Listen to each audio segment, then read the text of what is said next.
Nice. Hi. Hello.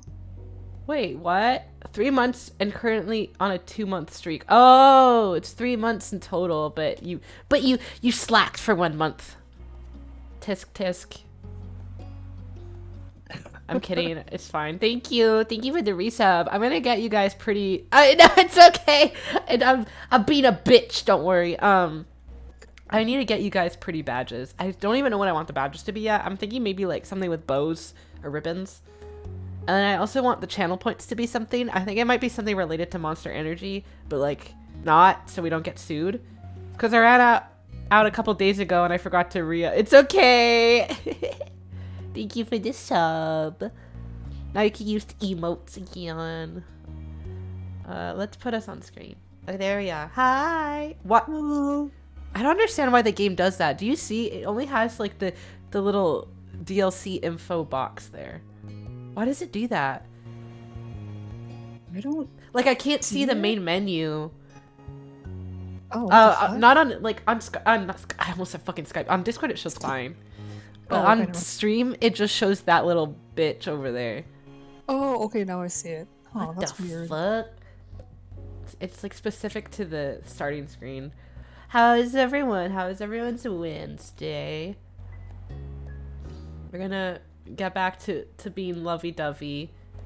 Hold on, and I'm just gonna check. No, I didn't mean to click that. Oh, I fixed my toggles. Look, I'm sad.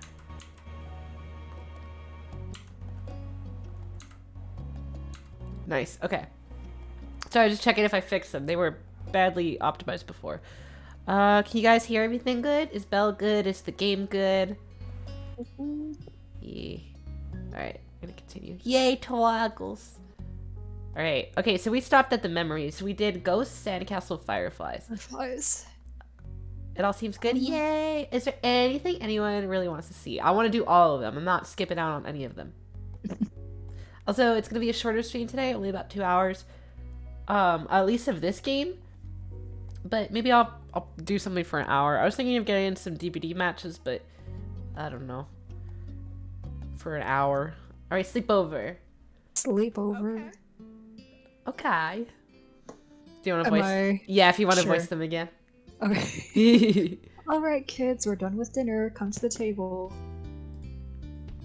Your stomach grumbled right on time, as if it had heard your mom's words. You halted your game and looked over. Mom was almost done setting the table. She was walking around the mahogany wood in the process of putting down cutlery. Mommy was still in the kitchen, humming under her breath as she turned off the stove and put empty pots in the sink to wash. From beside you, Lizzie stirred, uncrossing her legs and standing up. She stretched her arms over her head. Finally, I'm ready to eat. Then she cast a sly glance in your direction. You recognized that look. Last one to the table is a rotten egg. Oh, fuck no. I'm fucking tackling her to the ground. I haven't... But it was too late. Lizzie had already bolted toward the kitchen. Oh, this bitch starting shit again. When is she not starting shit? Try to catch up with her. You stayed sitting. You yelled out to her. Through a cushion! Cushion at her. Yeah! Violence is the answer. Grabbing one of the cushions from the sofa, you threw it toward her. It hurt her in the back of the legs, but it was too soft to do. Fuck, I thought I would have, like, tripped her up. Anything of real consequence, and she merely brushed the attack off with a scout. One time, Ellie threw... So the way our bedroom is, it's, like, bedroom, and if you open the door, you immediately see the kitchen. Mm-hmm. She threw a pillow at me. I dodged it, and then it fucking landed on the kitchen table. Because she threw it so hard, it almost knocked shit over. It scared me. Oh, that's hilarious. In a short distance at the kitchen table, Lizzie managed to get there easily enough, clapping a hand over the wood. Oops, cookie. Mom moved just before Lizzie could bump into her. With an exasperated sigh, she resumed her work. The power. Yeah, that thing fucking flew. I swear to God, I thought it was gonna die. I win again. Because you cheated. She didn't cheat. I actually tried to attack her. You didn't win because you raced it all by yourself. I wasn't even trying. No, I told you were both racing. No. You're just so slow. Whatever. I wasn't racing and you know it. That sounds like something. That sounds like something a rotten egg would say. Lizzie grinned her her hands on her hips, then looked over your shoulder. Cove, you can be the tiebreaker. Was that a real race that I totally won? No, Cove, I won. You blinked. You hadn't noticed that he had been doing what he had been doing during this little event, which wasn't much. You spotted Cove still on the floor. His legs were crossed beneath him, the arm with the cast resting in his lap. He looked at the two of you with a slight frown. It felt sort of strange to see him still here so late. Tonight, Cove had come to your house for a sleepover. Yay! Your mom's and his dad had planned it a few days ago. You weren't surprised you were the one who had asked your moms. I asked. I like Cove. I want to spend time with him. I have not been able to stop thinking about this little green bitch for like a week. I swear to God, I love him. They had told you, they had told you they would ask Mr. Holden. You looked forward to it since the moment you found out he agreed. The little boyfriend. Yeah, you're so fucking cute. And you even helped Mom search for the storage room for a sleeping bag and extra bedding to prepare for his visit. Cove pursed his lips at Lizzie's question, but he didn't respond. Maybe he was planning on ignoring her. Not that Lizzie would make it easy. This wasn't the first time she had asked him to be a referee for one of her sudden races. Yeah! On. Well, did I win or what? Sorry, my blinking is weird. Yeah. Oh, it's okay. It bothers me a lot. Okay. No worries. Thank you. No. Yeah, bitch! What? I don't think you won. How come? It's not my fault Groovy's slow. Cheating's cheating. Yeah, she cheated! Fuck yeah, fuck you! Elle, let's go! You always pick their side. Oh, fuck yeah, my pronouns finally.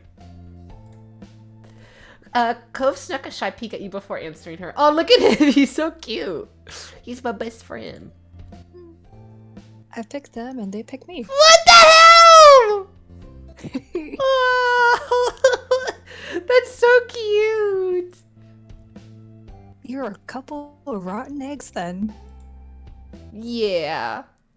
That's enough. Nobody here is a loser or a rotten egg. You're each farm fresh. Oh. Aw. Which is a sentence I never thought I'd say. Alright. Now listen to Mom and come sit at the table for dinner. All three of you. Ah! You Fuck! good? I moved my phone. Sorry. Oh. I meant to like scooch it and I fucking ripped it out of Oh no. the thing. Hold on. Okay, wait. I'm just gonna scooch it like this, maybe. Maybe this. Hold on. I gotta recalibrate.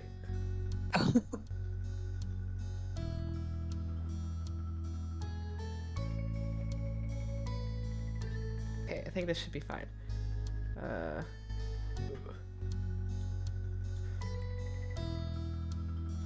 Okay.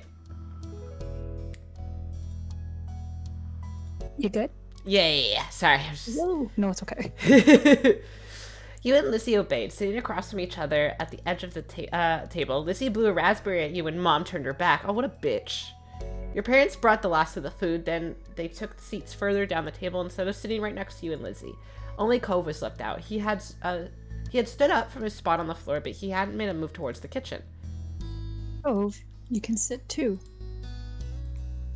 Slowly he eyed the 4 seats that were left. Oh god, where to sit? Thanks to the new seating arrangement, your parents chose one free chair was beside you, another next to Lizzie, and the last 2 were on the other side of where your moms were sitting. No, you gotta sit next to me. Sit next to me. Cove's gaze met your pink eyes. Oh fuck yeah, they're like describing me now. Which shit will I take? Hold on, sorry, I'm moving. There's a chain on my phone too that's like falling down in front of my screen. I have to fucking move it. You smiled briefly. He grinned back. He walked over, pulled out the chair next to yours, and sat down. You were glad he wanted to sit with you. He just needed to know it was okay. Now that everyone was situated, Mommy began to pass out plates. Okay. Again, kids, I cooked a little bit of everything for dinner tonight. Be sure not to avoid all of the veggies. Ugh. Yes, Mom. Hehe.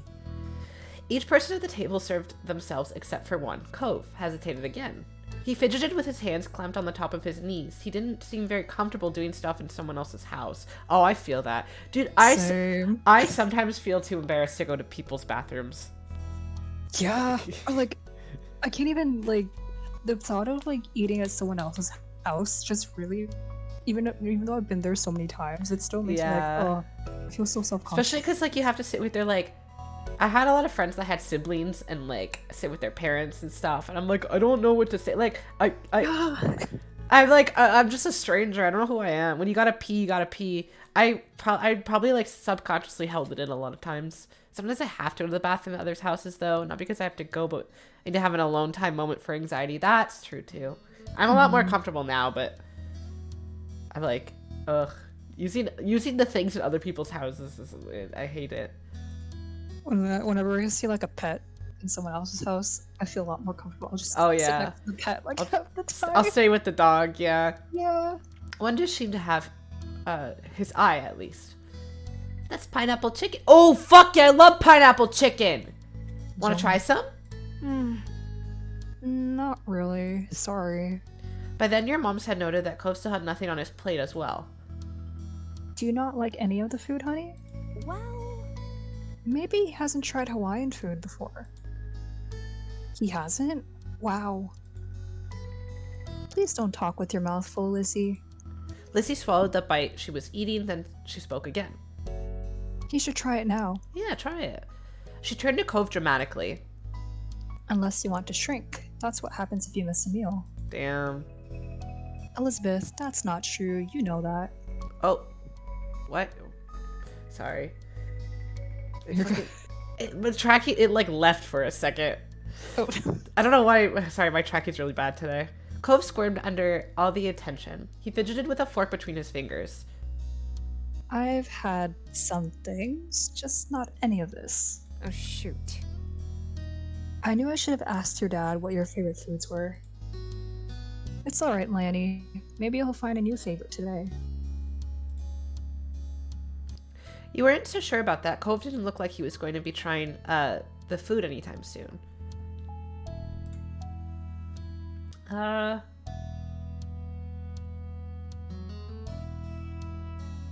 He was looking at it. I don't think he was looking at it in like disgust. So let's make him try it. He ultimately trusted your judgment at your suggestion. Cove carefully spooned rice and chicken onto the plate. You saw that he took more of the grilled pineapple than any of the vegetables. You nodded, pleased, and your moms let it slide. At first, Cove poked at the food. Clearly, he was apprehensive to eat something new, but he took a few exploratory bites. Right? It's good, huh? Isn't it? You don't have to keep asking. He still speared more meat with his fork and ate it, chewing thoughtfully. It's not bad. Mommy grinned at his words, satisfied even though it wasn't exactly a glowing commendation. Lizzie wasn't as mollified. You're so weird. Don't be mean to your friend. Oh! Friends. Get her ass! Oh. Oh, okay, my bad. Mommy floundered in the face of Cove's blunt honesty. You weren't surprised by... It's not his fault. Lizzie is fucking rude. Yeah, she's kind of rude. Yeah, he's my friend. You weren't surprised by Cove's declaration. The more you got to know him, the more you realized he wasn't the type of kid to keep his opinions to himself. She wasn't easy to get along with all the time, though Cove didn't make much of an effort either. Bitch, defender, stop.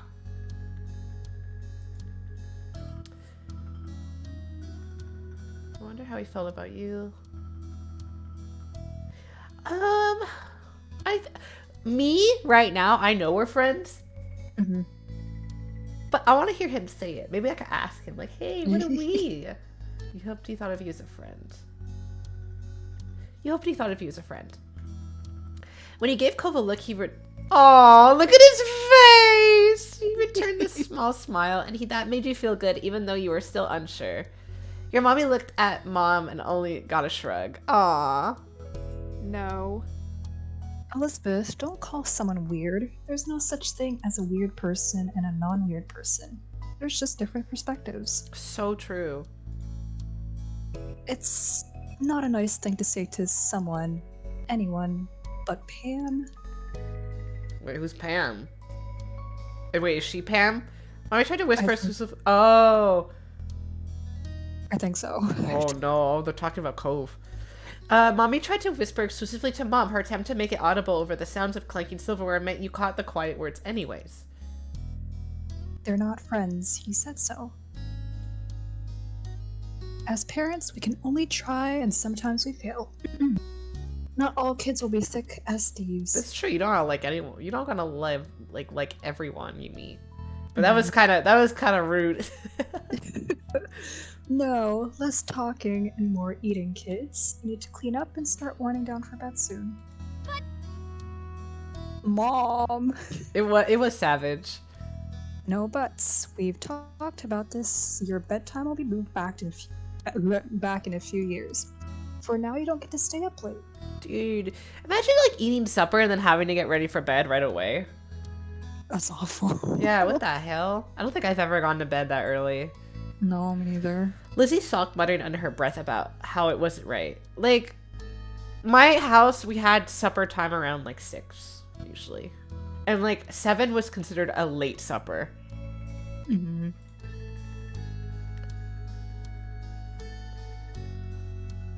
I'm wrote about, I don't want to go to bed early. It seemed way too early to go to sleep. Yeah. Oh, true.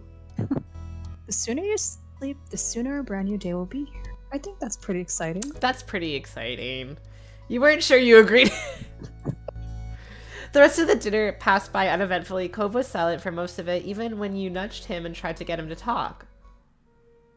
All too soon, the table was cleared. The games in the living room were put away, and you were all steered to your bedrooms. Mom finished tucking you in and kissed your brow just as Mommy poked her head in the room. Oh, ready for lights off, you two? You were lying comfortably in your bed. The blanket hiked up under your armpits. You could kick it off later if it got too hot. Mom had set up the sleeping bag on the floor for Cove just beside your bed. He was already wiggled inside. You nodded for the both of you in response to Mommy's question. Good night. Perfect. I'll go say goodnight to Lizzie then. Mom tweaked your nose, chuckled when you squawked in annoyance, and left. Mommy took her place sitting on the edge of your bed. Sweet dreams. Sweet dreams, sweetie. She pressed a soft kiss on your forehead. You giggled as strands of her hair fell forward and tickled you. Mommy smiled down affectionately at you then moved her attention to Cove, who watched from his spot on the floor. Do you need anything before falling asleep, honey? What does your dad do? Sometimes he picks me up and lifts me really high, and he shakes his hands like he's gonna let go, but he catches me again. What? I'm trying to imagine this. I can't. I do that with my dog. Like you're like, oh, I'm gonna drop you. Like, oh, like, okay. you know, yeah. Yeah, I do that with my fucking dog. Like,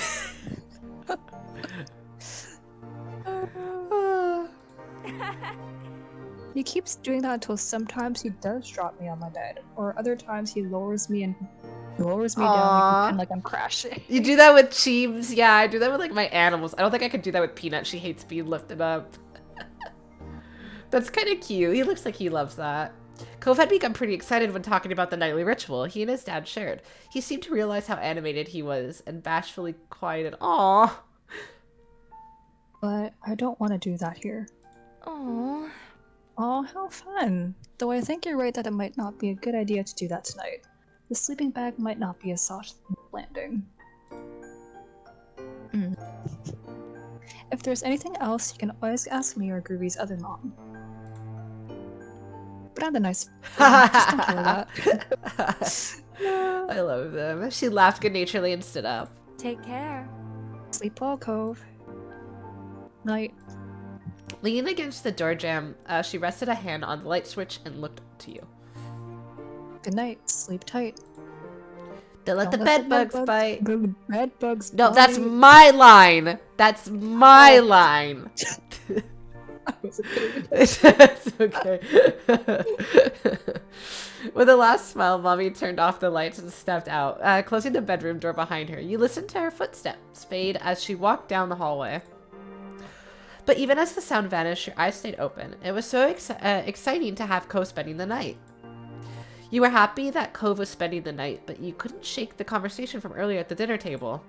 Cove said that he and Lizzie weren't friends, but that wasn't the part that was bothering you. You couldn't stop from wondering what he really thought about you. Oh, fuck yeah, I like that I picked this. It makes tension! I love tension. And I ask him, Cove, Yeah. are we friends? Cove didn't speak for a few moments, and you wondered if you startled him with the question. The longer the silence stretched, the more uneasy you felt about the impending answer. You think we're friends? Oh, fuck. You wrinkled your nose at the question being redirected at you. The way Cove asked it made you think that maybe he hadn't even questioned it before, and now more than ever, you wondered if you should have kept quiet instead.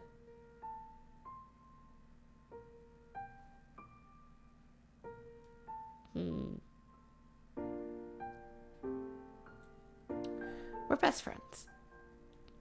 You heard Cove shuffle around in his sleeping bag, and you looked up at this slivers of light that had cast upon your ceiling as you waited for him to say something. We're best friends.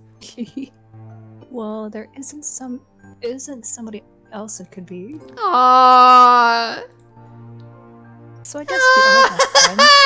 We're best friends. He's so cute. We're We're BFFs. BFFs. You chuckled. The answer is just like him. Only cause there isn't anyone else? No. You giggled once more. And then you let your eyes drift closed, pleased that it was settled. You started when Cove sighed deeply. You turned your head to look in his direction in the dark. You could only see a faint outline of a lump under the covers. Cove? Could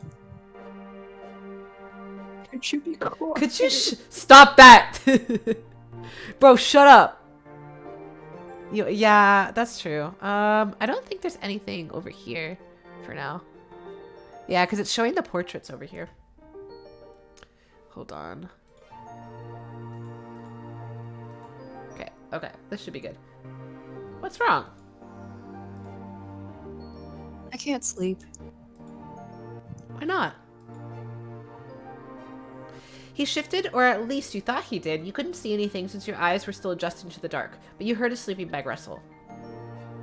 I want to be in my bed. Oh. Cove sat up. Your eyes had gotten used to the low light level so you could see him better. He got out of the sleeping bag and wobbled towards your side table and pulled open the top drawer. Wait, what the fuck? What is it? Why are you going through my shit? Oh, okay. I'm getting my glasses. Why is he touching my stuff? You sat up too, watching as he reached inside. He paused for a second, then pulled his hand out instead of his glasses, though. Wait, then pulled his hand out. Instead of his glasses, though, he was holding a book. Cove turned it around in his hands, trying to figure out the proper orientation for it. You knew even without reading the title which one it was. That was ones your mom read to you. It was special. Thought you were looking for your glasses. I was, then I felt this. It looks cool. The compliment he afforded your special book had you grinning, your confusion forgotten. It's really cool. Oh god, yeah? the eyebrow lift. What's it about? What is it about? It's a story about a squire who wants to become a knight, and there's magic. Does it have mermaids? No, but...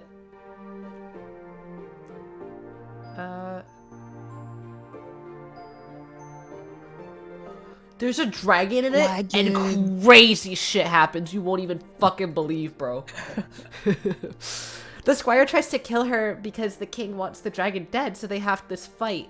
But the squire finds out the dragon's really nice. They decide they want to fight her. They don't want to fight her after all, so the two of them become friends instead. Cove looked excited by your words. He flipped the book over and focused at the backside summary. He must be pretty interested in it. You were reminded of the hours you'd spent hearing the tales. No matter how many times you read it, or had it read to you, you were still entertained by the story and pictures inside. You glanced out the window. The moon was high in the sky.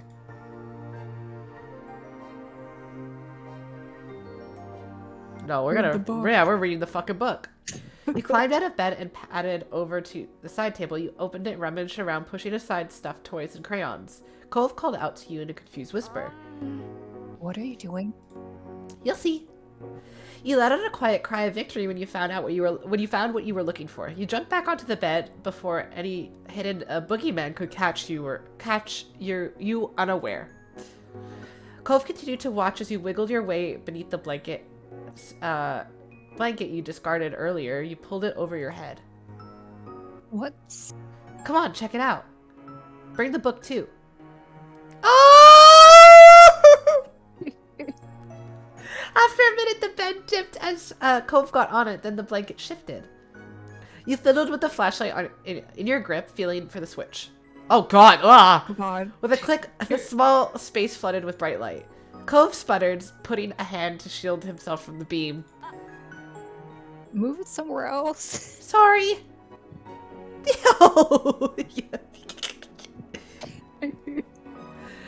You tilted the flashlight so it was shining down towards the floor of your blanket cave and away from Cove's sensitive eyes. Is that better? Yeah. Now we can read and my moms won't know. I've never tried something like this before. But you couldn't sleep, and I don't want the sleepover to end, so I thought we could stay up together. Do you want to try? Cove nodded, pleased by his straightforward response. You placed the book between you and flipped it open to the first page. Meanwhile, he laid on his belly and shuffled closer, picking up the flashlight to shine it on the pages. His face was illuminated with a warm glow. You're so cute. Yeah. You mirrored his position leaning in so you could see the book better. Your foreheads nearly brushed until you shuffled back at a comfortable distance.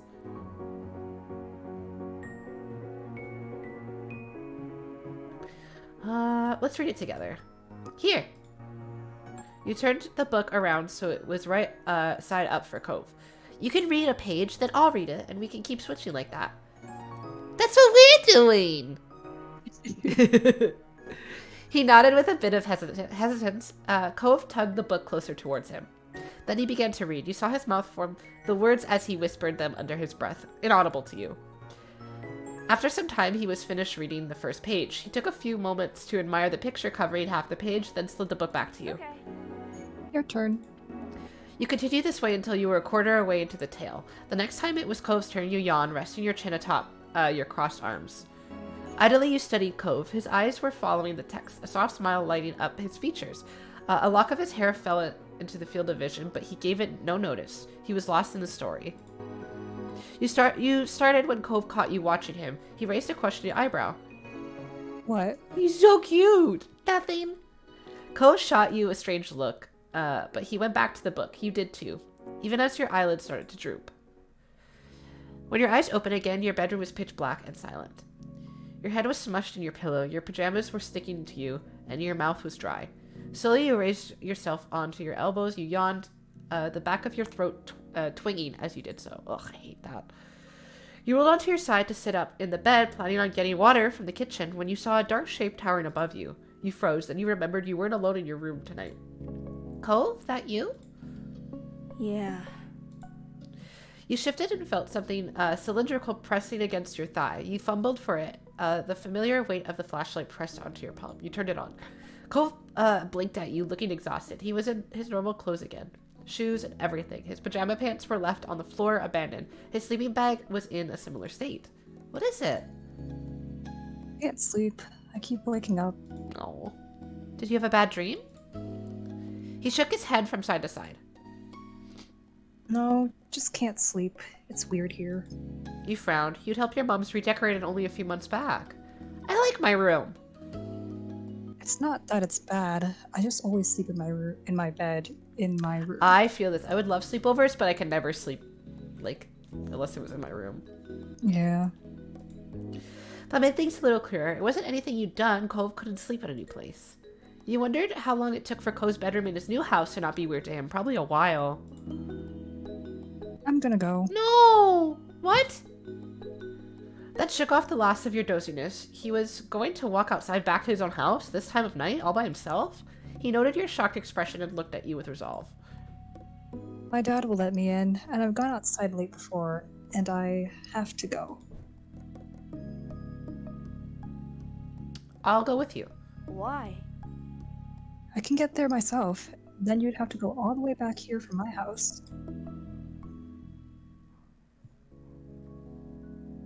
Want us to stay together more? Cove looked at you quietly, as if contemplating something before nodding his head. Okay. Yay! With that, Cove casually crouched down to collect his pajama pants, and you were relieved he didn't mind you coming. Are you getting the rest of your stuff too? Like your toothbrush? I don't know where my mom's put it all. No, just this. You could understand that. He didn't really need anything right now, and could always pick his things up tomorrow. Cove visited your house during the day all the time. You grabbed the flashlight and waited by the door. Soon Cove joined you. The two of you crept out into the hallway as silently as you could. You sidestepped the loose floorboard at the end of the hall, alerting Cove to it as well. Apart from that, you had no problem making it to the front door. Everybody was in their rooms, so the rest of the house was abandoned. It was brighter outside. Here some of your other neighbors had lights coming through their windows. Still, you felt better with your flashlight turned on. You pointed in the direction you were walking. There was no sound apart from the chirping of crickets and the crunch of some loose sand, and that got all the way up from the up to the street from the beach. After a while, it was almost soothing. You thought back to your unlocked front door and hoped that one of your moms didn't wake up. If they locked it or checked in on you, or both, you'd be in a lot of trouble. Surprisingly, it was Cove who broke the deep silence. This is my first sleepover. Really? I've had sleepovers before. Sometimes I'll go to Grandma and Grandpa's house. Shiloh's slept over a few times too, and other stuff. Cove remained quiet. The silence stretched between you two. But it didn't feel awkward right now. You didn't feel the need to break it immediately. How was it, or is it? It's not bad. Yay. I liked reading your book. Yay. You did? I kind of thought you weren't having fun. You didn't really say anything when we were eating. I didn't know what to say. Oh. Now you were the one who didn't know what to say. So you said nothing. You just lit the path ahead. The two of you kept walking side by side, your shadows stretching across the concrete. In almost no time at all, you arrived. Cove's house loomed above you. The windows dark. Mr. Holden must be sleeping, just like everyone else in your own family. Are you sure your dad's gonna open the door? Yeah, he wakes up real easily. As if to demonstrate, he rang the doorbell. A couple minutes passed, and you wondered if Cove was wrong. Then the front door unlocked and cracked open. Out came his dad. Oh! Oh, sir! Mr. Holden wasn't wearing all his clothes. Shut up! Shut up, guys! Shut up! Behave! Guys, shut up! Stop! Dude! What? Fuck you guys. What the hell? No. No. Anyways. Mr. Holden wasn't wearing all his clothes. His hair wasn't up in a ponytail like normal. Stop! No! Oh my god. You know what? You know what? No. There. It's just me now.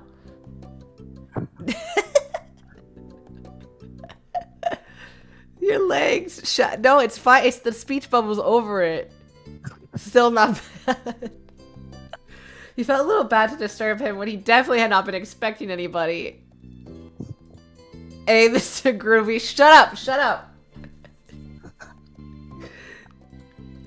His eyes had been narrowed into tired slits, yet they opened wide when he saw you in Cove. Kids, what in the world? Sorry, I'm sorry. My chat's misbehaving. I'm getting distracted. Go ahead. Kids, what in the world are you doing? Everything okay? I couldn't sleep. Cove said my room is weird. Mr. Holden blinked, his features still twisted in panic. Then he closed his eyes and let out a deep breath. Right, well, that is a shame. What's done is done. Come on inside, son. We can talk about what happened in the morning. Okay. Cove yawned while accepting the terms without complaint. Okay, I want to see him, though. I'll behave. Okay. As long as you guys will behave. You guys better behave. Cove yawned while accepting the terms without complaint. Thank you for dropping him off, Groovy. I think you'll have to be part of the conversation tomorrow, but we'll deal with what to do next time. Next time.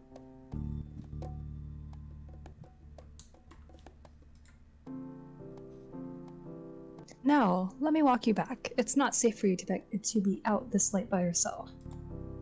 He moved to step past you, but you shook your head. I'll be fine, Mr. Holden. My house is right there, and I have a flashlight.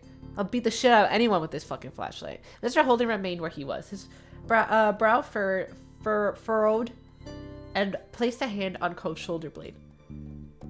Then I'll stand right here. Cove and I will be your lookouts. We'll close our door once you made it back inside. My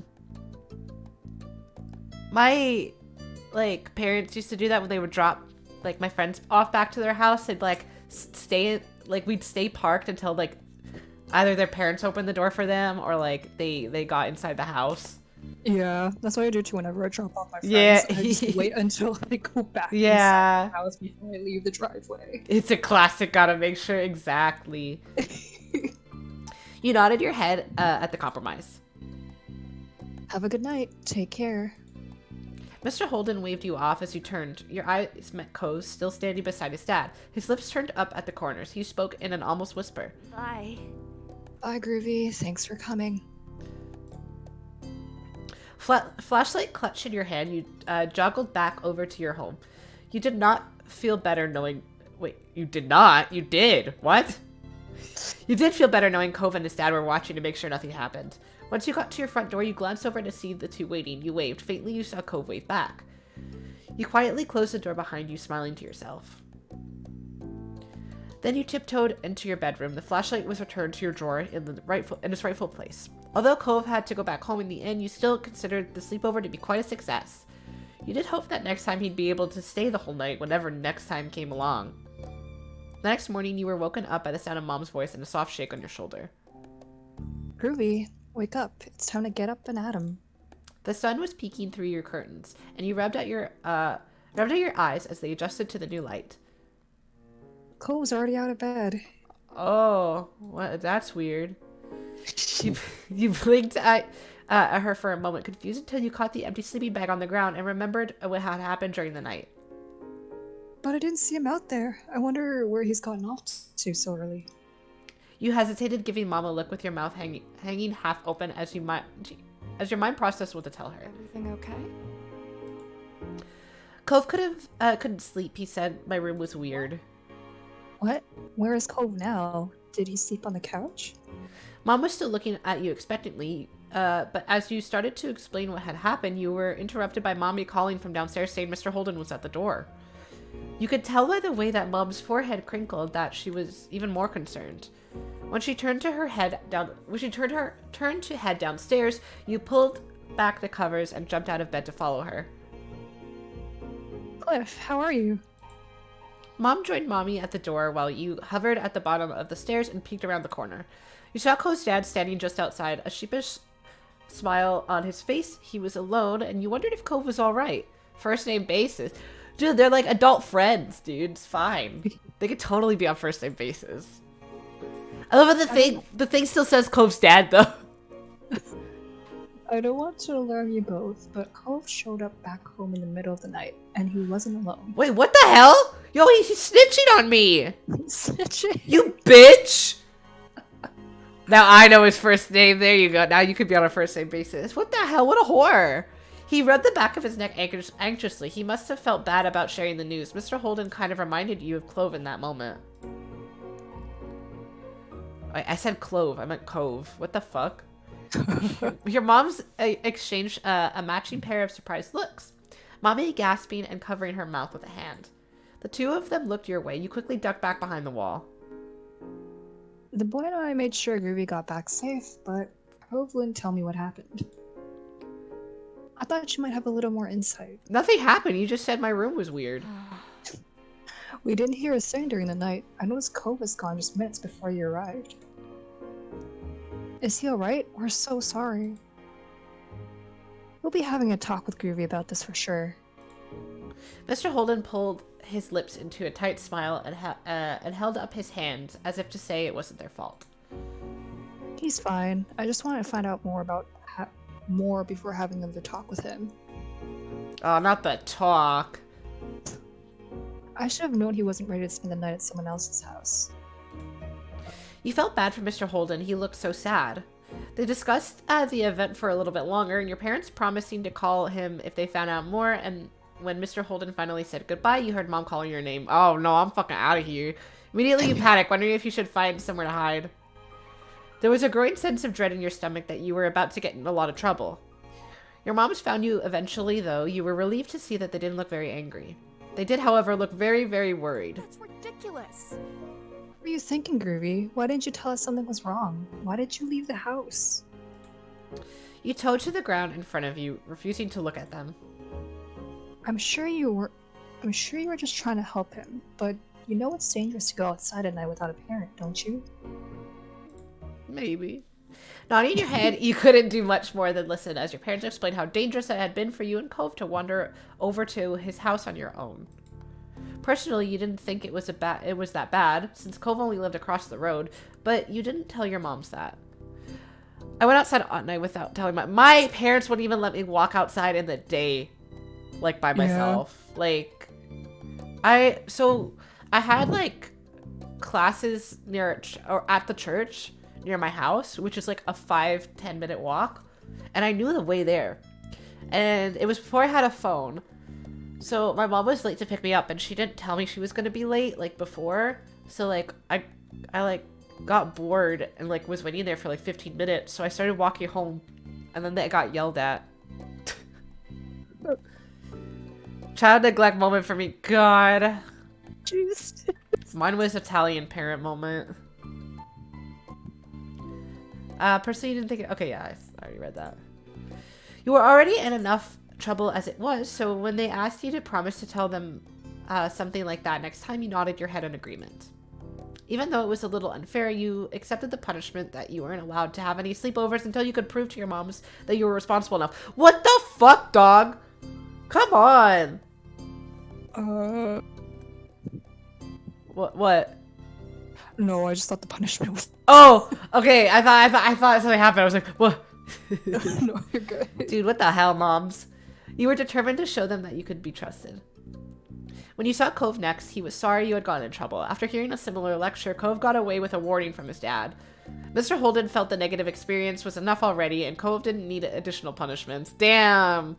In the end, the two of you and your parents were eventually able to move past the ill-fated sleepover. It had all been a learning experience according to the adults. You could accept that. There were definitely things you learned from it. And hopefully one day you and Cove would finally be able to have a successful sleepover.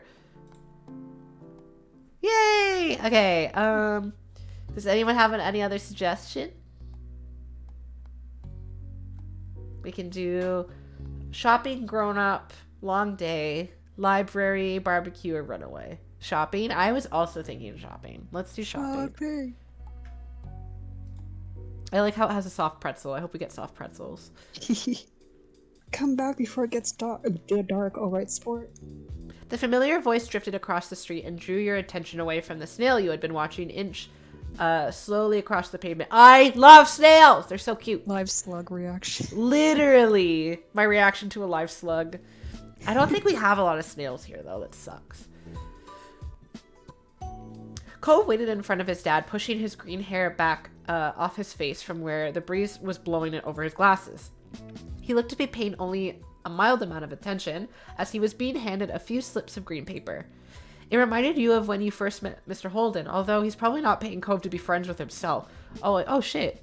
I watch snails even to this day. I wish I could. Cove's dad seemed to feel your gaze somehow, or maybe you made a noise, because a second later his eyes were on you. He waved you over with a smile. He looked happy to see you, but you still felt a little weird for getting caught. You've got to learn how to be more sneaky. You brushed your hands together to free them of the sand, then jogged over to join the two, smiling at Cove first, and then his dad. Groovy, hi. How's it going? Good to see you again. What excitement are you up to today, Groovy? Literally watching snails. Taking a walk. I found a pretty cool snail across the road. There's lots of snails around here. Mr. Holden grinned at you kindly.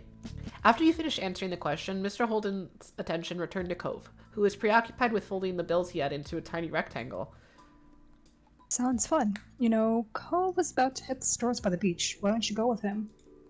He gave a ready nod, turning to squint in the direction of the stores, like you could see the goods they had to offer all the way from where you stood.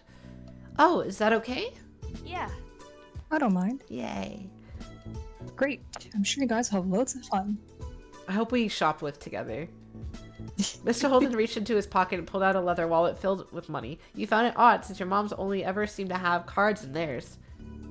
Here. I get money too! He leaned in to pass a crisp 10 to Cove. Oh, wait, no, he's giving it to Cove.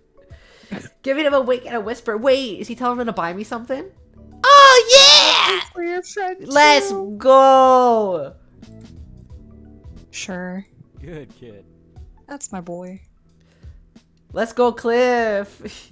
he's the fucking wingman. Cove's dad ruffled his son's hair as he was straightening back up. The bill in his hand still held out towards the green-haired boy. Take care. Cove accepted the bill after a second and slipped it into his pocket. Then, with one last nod to his dad, he turned and started walking. I want those shark shorts. I love his shark shorts. You followed after him, intrigued at the possibilities this outing might bring. Cove strayed towards the gentle tide creeping up to the sand, and you fell into place beside him. It was a nice day. The sun was shining, and there weren't many clouds in the sky, though the wind coming off the ocean kept it from being too hot. I love ocean breeze! So nice, so refreshing. You took in a deep breath, enjoying the scent of the salt and ocean air. When you looked at Cove, he was dragging his feet through the sand a little, and you slowed down to wait for him. His eyes searched the ground intently.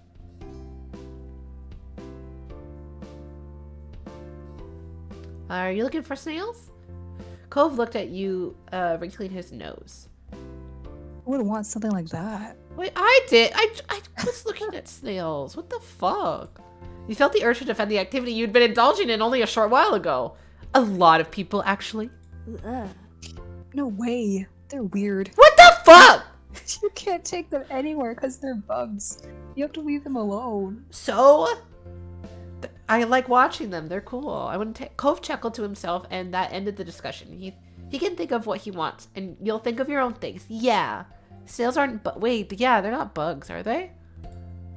The comforting sound of the waves filled the silence with pleasant white noise, and you played a little game with yourself as you walked along, getting as close to the water as possible without getting wet. It resulted in you having to run up to the sand quickly when a wave rushed in more than a few times. Although Cove threw a few glances your way, he didn't say a word. What did you want to go to the shops for? God, I need a new sand pail. Yeah? What happened to your old one? Cove narrowed his eyes, seeming to think deeply for a second. They're gastropod mollusks. What else is that, though? Like, what else falls under that? Whoa. It disappeared. Likely story. What, really?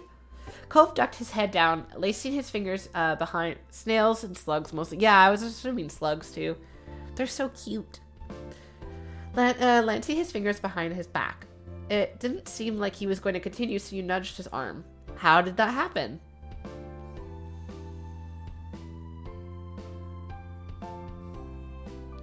Oh, wait, Belle, are you here? Yeah, I Oh. said well. Oh, I didn't hear you! Oh. Sorry. I said too softly. It's okay. Cove opened his mouth, then shut it again, considering. I took it to the beach one day. Uh-huh. When I got home, it wasn't anywhere.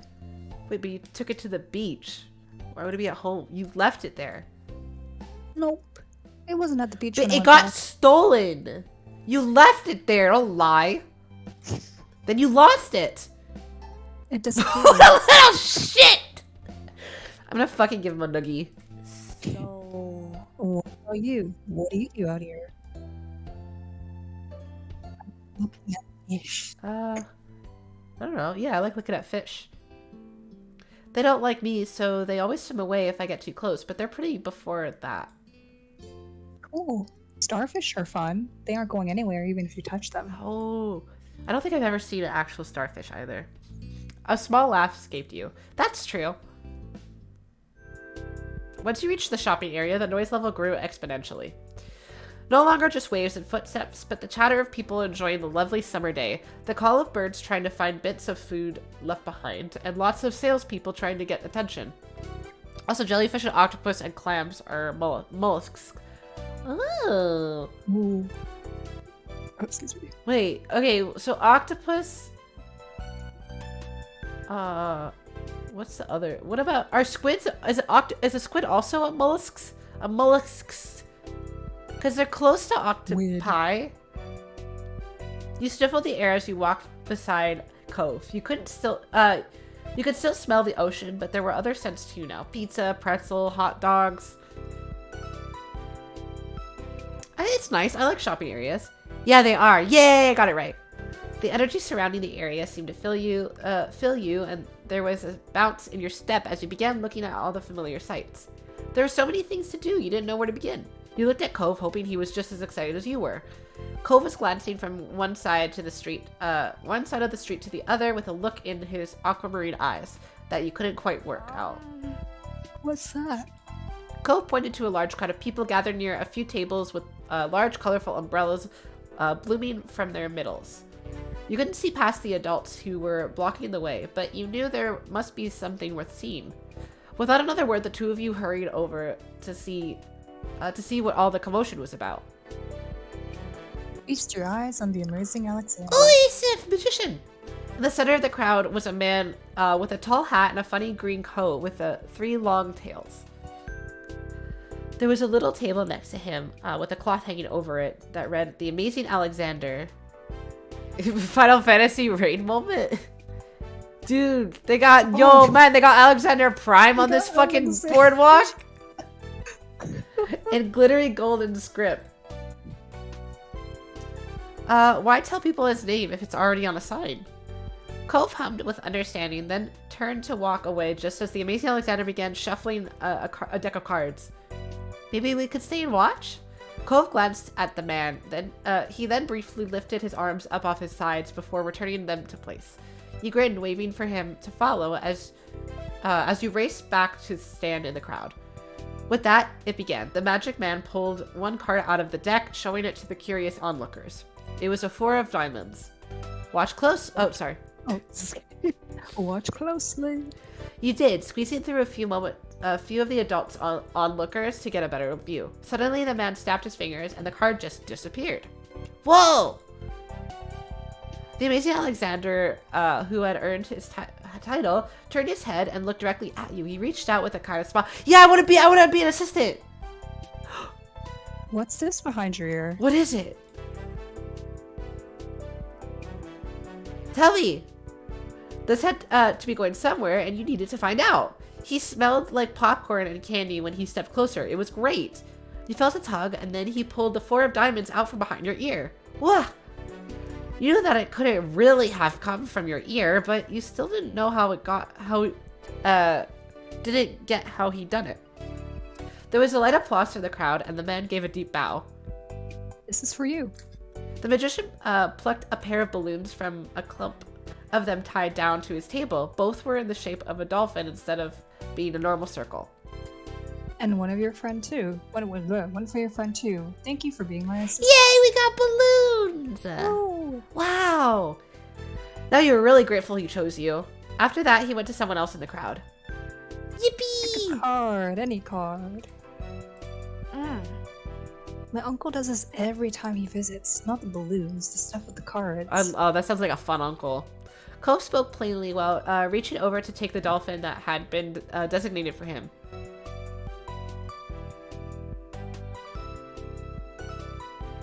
Wondered if Cove's whole family was magic. If so, he was lucky. The crowd started to clear some, and you noticed to the side there was a whole rack of brightly colored kaleidoscopes on display. Pick up the kaleidoscope. Oh, these are cool. You shifted your balloon string to your other hand so you could bring the mysterious tunnel to your eye. A whole palette of colors appeared right in front of you, spinning into all kinds of different shapes as you twisted the end of the tube. Cove picked one up and looked through, twisting the tube at the end. After a second, he set it back on the rack, moving to the other side of the stall. He went under the awning, careful of his own floating dolphin, and you joined him. Did you have places like this in your old town? Great, now his face is over there. Cole blinked at you for a moment, and you wondered if you shouldn't have asked. You knew how much you missed that place. Not really. You nodded in understanding, looking over at all the stalls nearby. Ooh! Chat musical chairs. While Cove looked at sand pails, you were drawn to a table with colorful keychains laid out on it. Can we get matching keychains? They were sewn in the shape of sea creatures, and there was a plaque that read "Handmade." Oh my god! Standing proudly in front. So, yeah! We're gonna support local businesses. Yes. There were lots of different types, and you saw a dolphin, a shark, a crab, and a turtle.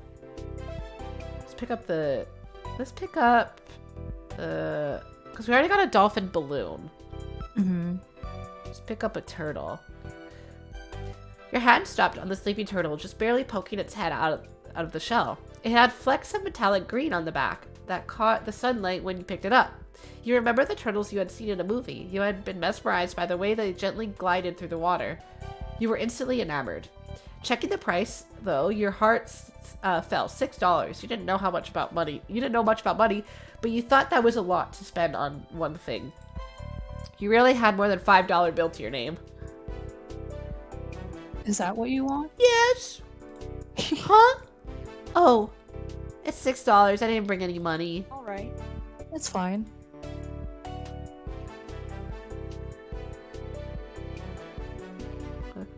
Really? Cove took the keychain from your hand, and that was that. He was holding a small yellow bucket for himself, too. I was always gonna get you something. I already got the money for it. Oh, you smiled, pleased to have things work out. He's so cute. He's so polite. It was nice of Cove's dad to let Cove buy something for you, too. You had to remember to thank him next time you saw him. Well, I want us to get matching ones. After Cove paid, the two of you stepped out of the store side by side, your balloon dolphins knocking together and spiraling around in the air. You watched Cove hold up his new pail to his face, examining it thoroughly. Hey, Cove. Yeah? I really like this keychain. Thank you. It's nice. Cove looked further down the street where different food carts were lined up. He rested his non-cast arm around his stomach, and just as he did, yours let out a growl. You hadn't eaten since breakfast, and after all of this wandering around, you were definitely ready for some lunch. Let's get some food. Yeah. You two wandered around for a short while, looking at all the delicacies that were available. Everything looked delicious, and as the different smells, both sweet and salty, wafted over to you, your stomach growled even louder.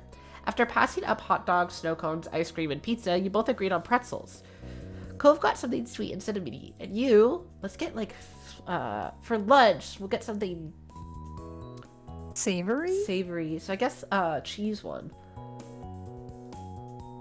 You licked your lips hungrily at the vendor, handed your pretzel over, ready to take a big bite. Cheese, yeah, it sounds so good. It was covered in gooey melted cheese. Just the way you liked it. It seemed odd to get a dessert pretzel before eating normal food. You found an empty table close enough to the beach that the grit of the sand made terrible noises when you dragged the chair out to sit. These balloons are gonna make it hard to eat. We should tie them around our ankles. Our wrists. Cove placed his bucket on the table as he stared at his still balled up hand that was wrapped around the string. You opened your mouth to agree before an idea hit you. Oh, what if we tie it to the pail and the pail flies away? Oh. I know. After carefully placing your pretzel somewhere it wouldn't get sandy, you tugged the balloon dolphin out of Cove's hand and tied it in a delicate bow around his wrist. Oh. Cove bounced his arm up and down in place, testing the stability of your knot. After watching his balloon jostle around but remained attached, he smiled satisfied. Can you do it for me? He repeated the ritual. Cove struggled somewhat, with the cast restricting his fingers on one hand, and a string already tangled around the other. Okay. Got it. The two of you spent a moment admiring your handiwork, both hands free to allow easy munching on your pretzel. You bit into the doughy treat, savoring the taste on your tongue with a smile as you looked out over the ocean. After a time, you finished your pretzel. You were done before Cove. It was boring not having anything to do. You pulled on the string of your balloon to bring it down to your level. Then you held the dolphin in your hands, manipulating it to make it look like it was jumping through the air. If you turned to face towards the beach, it almost looked like it was swimming in the waves like a real dolphin. Aww. A laugh came from your side. When you glanced over at Cove, he had left the remaining part of his pretzel on the wrapper, and he was gripping his dolphin too. Oh.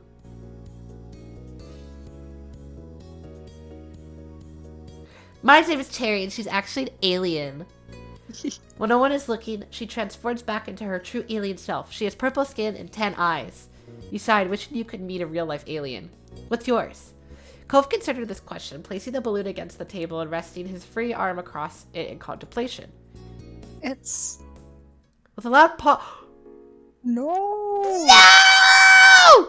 No! It's dead! Oh, the humanity! Oh no! No. With a loud pop, the dolphin exploded into ribbons.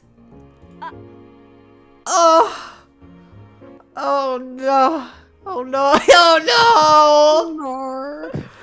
For a second, all Cove did was gape in shock like you. Then his cheeks puffed, squinted his eyes, and you saw tears starting. No! Don't cry! Groovy. It... No, I'm not gonna... Give him my balloon. You can have my balloon. No, baby. You looked at Cove, then up at your balloon, bobbing gently in the air above you. You can have mine. That was better than letting him cry more. Cove sniffled, glancing up at the balloon, then back at you. No, it's yours. I don't want to take it from you. I'm inconsolable right now. My heart hurts. Like, this fucking sucks, dude. It's okay, really. Cove shook his head. Even though it wasn't your fault, you felt bad. Still, the offer seemed to lift Cove's spirits up. That was good. The passing of Cove's balloon was the passing, bro. You fucking died. Yes. Was the last major event of your adventure. Oh my god, this fucking sucks, dude. In the end, it's dolphin. literally we never even knew his fucking name, dude. In the end, the two of you headed back late that afternoon. You separated on the beach, and while Cove went straight home with his brand new sand pail in hand, you decided to sit for a while. You watched the waves and the sunset, fiddling with your new keychain. Another summer day was drawing to a close. It had been a good one, except for the sad final note. Wait, what? That's how it ends? Dude, I feel like, is there a way we can, like, save him? Like, I'm not sure. I think... What the fuck? That was so abrupt. That hurts. What the hell? Oh my god. This is gonna shape Cove, like, permanently. Like, he will never forget that life. It will alter his life. Library B. Let's go to Library B. Library B. Ooh, look at this car. Damn. Every year, the Sunset Bird Memorial Library had oh, I was in summer reading program. Okay, well, it was like, basically, you'd sign up for it, and you'd get a paper to track your hours of reading. And for each hour, every time you handed a full paper, for each hour you read, you get your name in a raffle for a new bike. Ooh. I never got one. No. But I liked reading a lot, so it was fun. That's good though. Yeah. Your moms and Lizzie were big fans of it, Mom and Mommy, because it encouraged reading, and Lizzie because she could win prizes. Yeah. Dude. When it came to what you thought of having to read a bunch of books and then going to the library with a competitive Lizzie, I like books. I loved it. Prizes. Each time it had been one of the highlights of your summer. Getting to hang out with Lizzie and Shiloh and learn new stuff was a lot of fun, even when Lizzie is super intense about it. You and Lizzie went to with Shiloh before, and this year you brought Cove too. His dad had been so over the moon about Cove being included that he'd driven all 4 of you. Aw. You had never been in Cove's dad's car before. It seemed a lot shinier than your mom's. Oh, this looks exactly like my library. I know it's just like shelves and shit, but I'm like, I want to go back to the library. After herding the group inside, Mr. Holden gave you all a wide wave with the arm that has a stingray on it. Have fun, kids. Yay. Stay inside the librarians, you hear? I wish I could watch you in action, but your poor old dad has to finish up some work. I wonder what he does for a job. I got it. Though I'm sure that won't get in the way. Heck, I'd probably hold you kids back. He does what? He does what? Yeah, we're behaving. There's pointedly no reply from his son over what was likely meant as only a joke. Ko's dad seems to deflate a bit. I'll swing around again when the shindig ends. Yeah, shindig, yeah. What? Fuck you, Dad. Yeah, you can go home now. Yeah, you can leave. Aw. Oh, you don't have to throw me out the door, right? Behave! Fucking...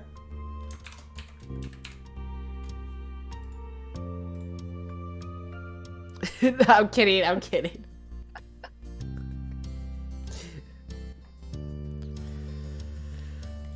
Excuse me.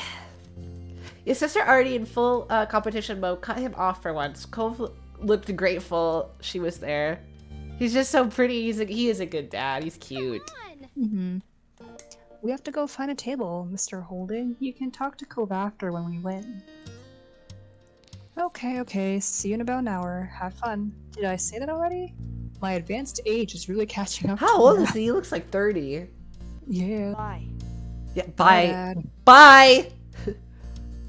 Leave. Please leave. Aw, look at all their colors. They're so colorful. I know. The 4 of you watched him shuffle out of the library, glancing over his shoulder at Cove more than once. Bye, Mr. Holden. Thank you for bringing us. Like, Shiloh's the only polite little bitch here. Like, Yeah. Thanks, Lizzie. I don't know what you're thanking me for. Are you copying Shiloh? distracted, Cove was already glancing around the gigantic library. I want to go explore. What? I said I want to go look around and see what's in here. But the quiz starts soon. That's why we came. Why did the first signs of conflict, Shiloh's eyes darted between Lizzie and Cove. Stop, you're gonna make him anxious. He's so little. Then you can do it without me, right? You don't need a bunch of people. Didn't your dad say to stay with the... You shouldn't go somewhere by yourself. Cove leveled an unimpressed stare at the both of them, then his eyes met yours. Hey! What are you looking at then? What? Wait, what? Why are you looking at them? Groovy what to us? Oh, sorry, I'm It's okay. not paying attention. Groovy can come if they want to. I like exploring. Let's just go silently to go to Cove. Go over to Cove. You walked over to Cove, averting your eyes from Lizzie. Seriously? Yeah, we're best friends. We're besties. Cove looked surprised, but happy at the same time. He knew this was one of the things he liked doing with your family, but you chosen time with him anyway. Fine, let's go, Shiloh. Hey. Her arms folded. Your sister stormed off. Shiloh had to race to keep up with her. She cares a lot about that. That's just how Lizzie is, haha. I don't like it. Damn. Since you've been here a lot before, we could play. Wait, I hide don't and want seek. to play hide and seek in the library. No, I want to read a book. Let's look for books. Hide and seek, not exploring? Yep. If I'm searching for you and you're searching for me, we'll really have to look at everything. I guess. I don't want to play hide and seek in the library. That's like... That's disrespectful. I don't even think you're supposed to be running in the library. You weren't entirely sure how effective that would be, but couldn't say he was totally wrong. I don't know about this. I'll hide first. Yeah, but I'm saying you can't even run in the library. Why would you be able to play hide and seek in a library? I know, I'm saying that as a basis. See, he took off. You don't think he speed walked? He fucking ran. Decision made, Cove took off toward the back of the library. Because hide and seek can be slow. Yeah, see, like, I know hide and seek can be slow, but like your bot, like what if people are trying to fucking walk around and like look for books? You'd already agreed to play with him instead, so you covered your face and waited for 10 seconds. When you looked up again, he was nowhere to be seen. You glanced over toward the way he went. Cove hadn't had much time to hide, but he was really... But, hey, they're like 8. Listen, when I was 8, I was too anxious to do this shit at a library. Because, like, you're not supposed to. You have to be very respectful at a library. Had a lot of little sports and corners to read it also would have worked well. Yeah, but I don't know if there's a designated spot for running, I guess. He glanced over toward the way he went. Cove hadn't had much time to hide, but he was already invisible. The place you decided to check was... Fairy Tale. When I was 8, I did exactly this shit. I didn't. I was too anxious. Near the older kids section, there was a display with a bunch of fancy-looking books. They were old copies of old stories. Leaning over the Hans Christian Andersen section, hand resting on the glass above where the Little Mermaid and Thumbelina books were, you peered into a tiny corner. Oh, fuck yeah, I got him! Fucking sniped. If it was like an empty, abandoned library, okay. And there was Cove seemingly lost in thought. Gotcha. But I didn't think you'd find me so fast. Nice one. I'm like a bloodhound. Cove laughed as a smile overtook his face. You kind of are. Sniff, sniff. Library before closing... Wait.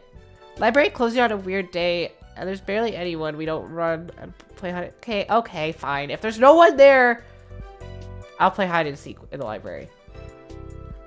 Oh, whoops. Oh, I figured out how to go back. Okay. Your turn now. I'm gonna cover my eyes and count to 10. I promise I won't peek. You better not fucking peek. While Cove had his eyes securely behind the palms of his hand, you went to go hide.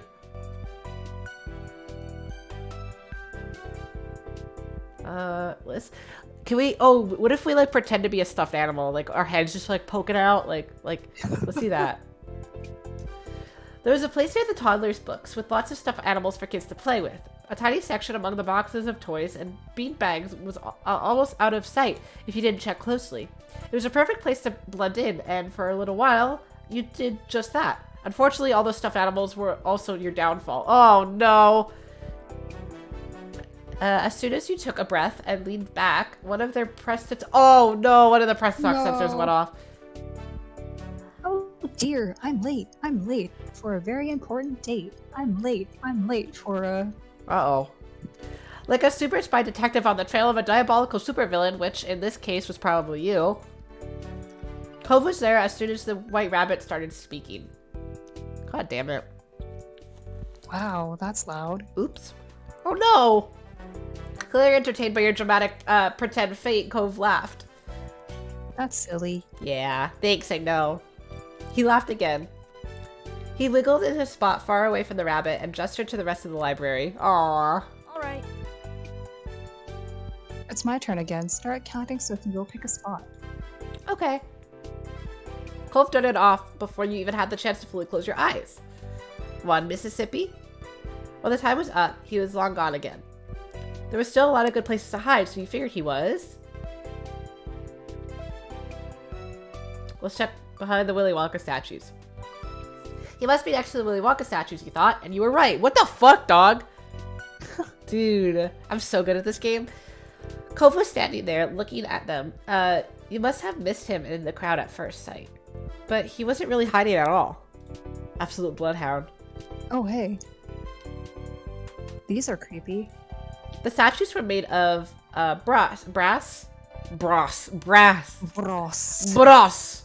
Lizzie had told you once. Apparently they were like all the kids that had gone to Willy Wonka's chocolate factory. Oh, is there like a big blueberry girl? Charlie Bucket, Augustus Gloop, Verica Salt. I was gonna hide here, but they're too weird. Let's keep playing. I can still win. Oh yeah, well, I'm in the lead. He put his hands over his eyes, but before you could run off again, a librarian approached the two. See? Guys, we weren't supposed to be playing this in the library. Ah, kids, I've been looking for you. Cove peeked between his fingers at the stranger. Us? You must be Cove. Your dad told me he was waiting by the entrance. Wait, already? Damn. Cove blinked, mouth opening like he was going to say something, then glanced down at his pig cast. It was a pretty clear giveaway. Oh. Sorry, I didn't hear it again. Oh. Is my sister Lizzie with him? She's taller than us and has orange hair. You're groovy, right? You nodded. Phew.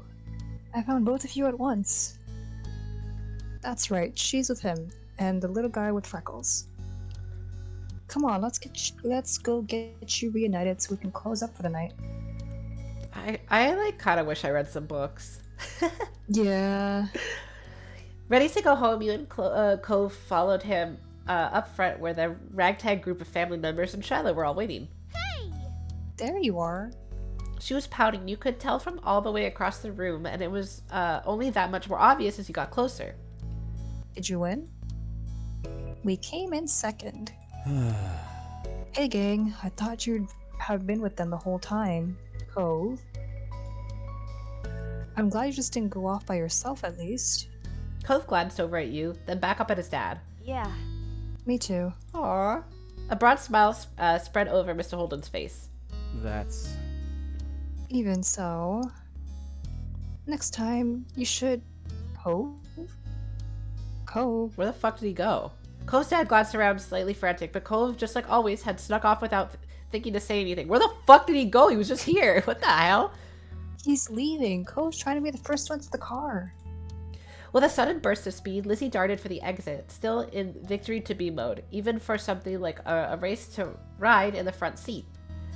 There was nothing else for the three of you to do except head after them, pretending the librarians hadn't noticed all the commotion. Though Lizzie had been victorious in claiming a window seat in the car, you could tell by her crossed arms and occasional pout that she still had not forgiven your betrayal. Rip. Cove had sighed when he had to sit in the middle after Lizzie shot past him at the last second, but he cheered up some as you hopped in the back seat next to him.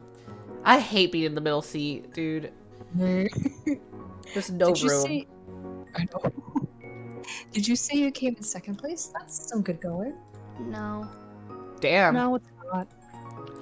She levied another glare at you over her shoulder. Sure. Sure. Striving to improve is good too. I love the middle seat because I can fit between anyone. I have no room. I'm too lanky. Like, I'm like pretty small, but I'm too fucking lanky. Like, there's just no room for anything. My legs hurt because like there's always something in, like there's no foot room in the middle.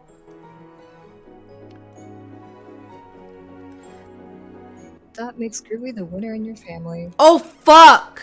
Get roasted, bitch! That's me. What? What? Groovy kept finding me in our game. I lost. We need a rematch. Hide and seek just you two? That doesn't even count as winning. Why? Why not? It's not special. There's no judges or prizes. The prize is me knowing I fucking slayed. It's so special. Sorry, I was eating rice. It's okay. It's time with my best. Yeah, we're besties. Guys, never forget we're besties. We are besties. You eyed the seat that she fought so hard to win. That wasn't much of a prize either. Dad. Yes? You could see Ko's dad's eyes in the rearview mirror, suddenly attentive to his son's call. We need a prize. As a matter of fact... Mr. Holden focused intently on the road ahead, as though a suitable reward to please Cove might appear before him. Right, the big thing on the flyer for this was a chance to get a free pizza coupon, wasn't it? Oh, that's awesome. How about I call up a takeout place and we can have pizza at home for dinner? Yay, pizza! Pizza! Lizzie huffed, pulling her arm closer to her chest. Is Mom even gonna let you take a pizza from Mr. Holden? We'll see. I'll ask her. I'll talk to all of your moms about this. Thanks, Cove's dad. Thank you. Thanks, Mr. Holden. Yeah, thanks, Dad. You're welcome. I do what I can. Oh, he's such a good dad. Yeah. But you really should have stuck with the group. The quiz would have been fun. That was the plan when I dropped you off. That's true. I agree. I wish we did the quiz. Yeah. We stayed together and didn't leave the library. I'm glad for that. I am. Well, there's a lot of trouble you can get into even if you do have a buddy along for the ride. Just be careful next time. I worry about you, and I bet Groovy's parents wouldn't want them to run off unexpectedly either. Okay, son? Okay. That's my boy. Know enough? Guff from your old dad. Let's decide what kind of toppings we're gonna get. Yay. Pepperoni! Sounds good. Anything else? Anchovies. I fucking love anchovies. Anchovies. Dude, there's no place here that has anchovies as a topping. I think the only time, or like one of the only times I had it was like at one of the pizza places in New York. Oh, damn. Pizza places in New York are so good. Damn, I need to try a pizza from New York. We gotta go to New York sometime. soon. Yeah, New York trip. And the conversation continued from there, with debates on what was the best to put on a pizza for the rest of the drive. Mr. Holden wanted anchovies. Yeah, let's go! Yes. And the other three kids in the car had to band together to explain how gross they were. No, they're so good! The anchovies are so delicious on a pizza! The way Cove's dad laughed up in the front seat made you wonder if he was doing it on purpose. You had a fun day already, but closing it out with the promise of a free pizza after all and more time to hang out with Cove made it even sweeter. Yes, mushrooms are so good too! I love are very mushrooms. good. Oh, Or sausages on pizza. ooh, yeah, I like the minced like sausages. Mm-hmm. It was a shame that you hadn't been able to do the quiz, but skipping it for 1 year didn't hurt. It was worth it. All right, we got 4 more. Yeah. Grown up, long day, barbecue, and runaway. Any suggestions? Barbecue. Yeah, barbecue sounds fun. BBQ. BB. You'd been brought along to the big park today, which did an excellent job of living up to the title.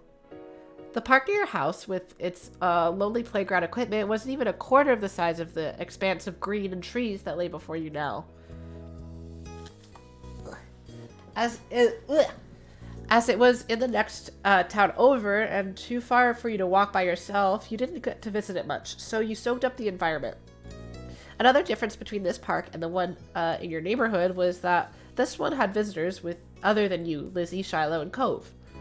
Today it was the busiest you'd ever seen it, thanks to a community get-together luring people in from all over the local area with the promise of barbecue and fireworks. Your family and Cove's were just the two of many. What seemed like dozens of cars were parked up already when you had arrived. You saw Cove hesitate as he took in the growing gaggle of strangers. But by your mommy, Lizzie bounced on the balls of her feet, barely containing her excitement. I like fireworks. Mm-hmm. Oh, food. Okay, we be smelling all that fucking food, though. Food. It was going to be so good. Mommy had told you that the people running the community event weren't charging for it, but she wanted them to get something in return, which is why you'd not been allowed to touch the beautifully iced cupcakes she had carried on her lap during the drive over. It was a special treat for them. Every time the car made a turn, she clutched the box tight enough for her knuckle to strain, much to everyone else's amusement. Mr. Holden's contribution to the party was a huge pack of juice boxes. A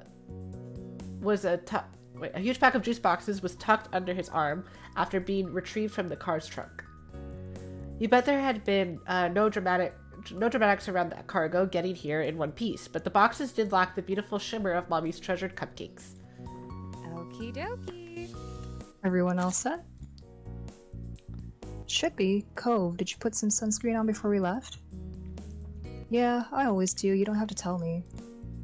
Mr. Holden deflated, his attempt at caring for his son rebuffed, but he triumphed with a smile. Good kid. Good kid. I don't want you getting burned or dehydrated either. It'll be a busy day. Well, don't think there's going to be any risk of that second part. Mom nodded at the tables up ahead, laden with all kinds of food and drink. She was right. There was plenty to go around. The parents headed over with you, Lizzie, and Cove, trailing after them. A bunch of grown-ups were clustered around there, chatting, but you were more intrigued by what was on the tables. Some of it was familiar: chilled meat, sliced vegetables, big bags of chips, but there were a lot of things you didn't recognize. Your moms had said that you weren't to touch the food until they said it was time to eat. I mean, we can snag a little. We can take one chip. You can see the harm in taking just a little. Just a bite. I'm a growing kid. I'm 8 years old. If you could nab something and pop it in your mouth without anyone noticing, no one could be upset. You chose to grab. Oh my god. Oh, a cocktail sauce. Dude. Oh, what if it's too hot? Oh, man. Ham. I usually take a rolled piece of ham. Like a rolled cold cut. Okay, a piece of ham. Take a piece of ham quickly. You put the whole thing in your mouth and chewed as surprisingly as you could. Surreptitiously. I don't know that word. You could manage. I'd never seen that word. Cove definitely caught what you were up to. Luckily, you seemed to think it was funny and only smirked quietly. You saw that Mommy and Mr. Holden had deposited the food and drink they'd brought. SAT word. SAT word. That's a SAT word. I don't know that. Mr. Holden had deposited the food and drink they'd brought. Mommy gave the cupcakes one final worried look before turning to you with a smile. Is the ham still in my mouth? Since that's the topic at hand, how about we freshen up with something to drink? Yeah. That'd be great. Along with the ones out, there was a giant ice cooler on the ground, stuffed full of cans of soda, boxes of juice, and milk, as well as bottles of water. Your drink was juice. Always take juice. Juice. You slurped the sweet juice through the straw until all too soon you were sucking up only air. Your little group took a break while everyone quenched their thirst. Mr. Holden smacked his lips, pantomiming enjoyment. That hit the spot, but you kids should go and have fun. You can take your stuff with you and join the other kids playing games. Just don't go too far from the tables. We'll be keeping an eye out, so don't even think about sneaking off. We're not going to the other parts of the park today. Lizzie huffed at their comments. They did sound directed at her. Rip. You heard that, Lizzie? But she scanned their surroundings, nodding her head towards a group of kids like a general directing their battalion. She pointed the way. Come on! Let's go over there. Cove's mouth was downturned as he looked from the parents and the other adults to the new kids, clearly not favoring either option. But ultimately, he hunched his shoulders and tagged along after Lizzie. Let's go play with the other kids. You followed after Lizzie and Cove, who were waiting for you on the outskirts of the group of parents. Hurry up. You picked up the pace, moving into a jog, but when Lizzie pelted away at full speed, you and Cove had no choice but to break out into a run. The other kids were far out in the field, still at all your speed, it wasn't long until you reached them. As you approached, they turned around to greet the newcomers. Hi. I'm Lizzie. That's my little sibling Groovy, the one with the cast's Cove. Hi. Cove simply lifted a hand in greeting. There was a chorus of hellos and names for the other kids. One of the kids looked to be about Lizzie's age or older. A couple seemed to be the same age as you and Cove, and there was one tiny little thing with his arms folded over his chest. What are you up to? The first kid, a boy with curly black hair and neon green sneakers, who'd introduced himself as Hayden, shrugged as he looked to the others. Not much. The second kid to pipe up, Lisa, had half her face obscured behind her huge glasses she wore. We haven't decided yet. She glanced wistfully over her shoulder, following her gaze. You saw the spray of water first, and heard the shriek as someone got splashed in the face, before you spotted the person shooting them. Some people are playing with water guns, but there aren't any left. The smallest kid, Noah, grumbled at the sight. At that. What the fuck? Whew. You guessed that was why he was sulking. Spencer, who hadn't said much, patted his shoulder. So that's out. A new kid raced over with a glint in her eyes and her brains streaming behind her. You spotted the plastic orange pistol in her hand too late when the trigger was already been pressed. Ah! Rude. Hey. Lizzie, who'd been caught first, was fuming. Cove wiped the water from his face. You rubbed your ear, trying to dislodge the water. Oh! They shot her right in my fucking ear hole, dog! Should I push her? You push her. Guys, should I push her? Dude, she fucking ear blasted me.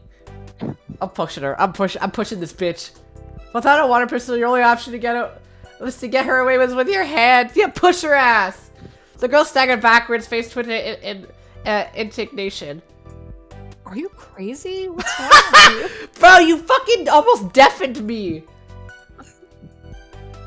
What's wrong with you? Yeah, you got it wet. He has a cast. Yeah, what the fuck? The girl simply darted off to find more victims, unaffected by your reaction. She doesn't mean anything by it. Oh, it's okay. I'm starting shit at the playground. Lizzie tutted, flicking her hair out of her face. The girl not meaning anything by it didn't change the fact that she'd been sprayed. Cove looked similarly unimpressed. Lisa's face lit up as she had an idea. Hey, we should catch her. She won't be able to spray people if she's running away from everybody. Yeah. Cove nodded as the other kids murmured their interest, or lack of it, in the game. No, fuck yeah, we're getting her back. Let's do it. You joined the group of kids in tearing off after the girl with the pistol. Oh my god, there's just like a fucking group of kids just like stampeding towards this girl. Yeah. Spotting you all over her shoulder, she laughed and shot her pistol in the air. Only a couple of drops squeezed out. She swerved, causing discord within your team as someone stood on your foot and you collided with Cove's shoulder. Oh no! Sorry.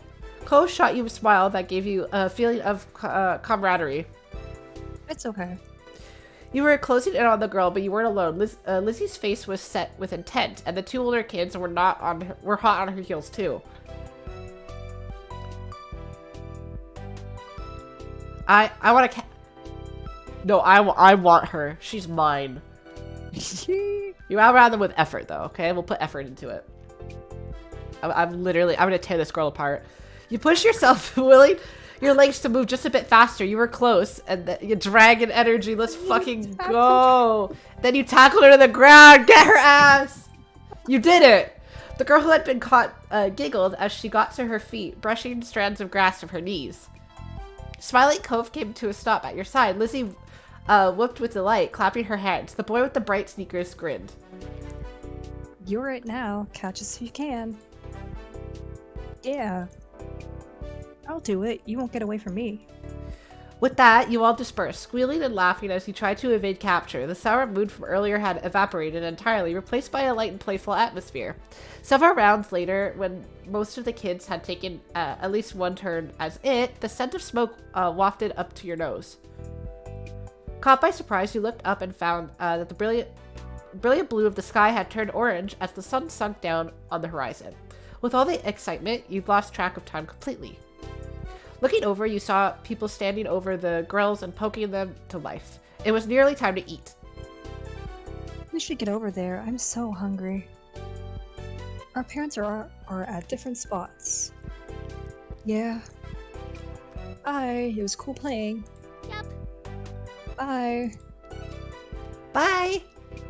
You waved goodbye to the other group of kids before hurrying over to your parents with Lizzie and Cove. A tickle unfurled in your throat, growing more persistent as you came closer to the source of the smoke. As the three of you approached the tables, your parents spotted you and came to join you halfway. You tried to greet them, but another cough obstructed your words. Oof, that's quite a cough. Aww. Are you alright, sweetie? Yo, did she like put, what the fuck did she spray in my ear? I don't even know. I guess I'm fine. I'm fine. Are you sure? No one needs to go up to the girls if they don't want to. Just let me know what you need. There was no response from the other two kids either.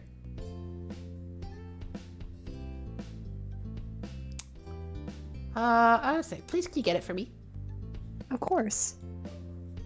So, The main thing being served is kebabs. You can have whatever you'd like on it. There's different meats and veggies. well, What would you like on yours? Mom is right. There's plenty of options.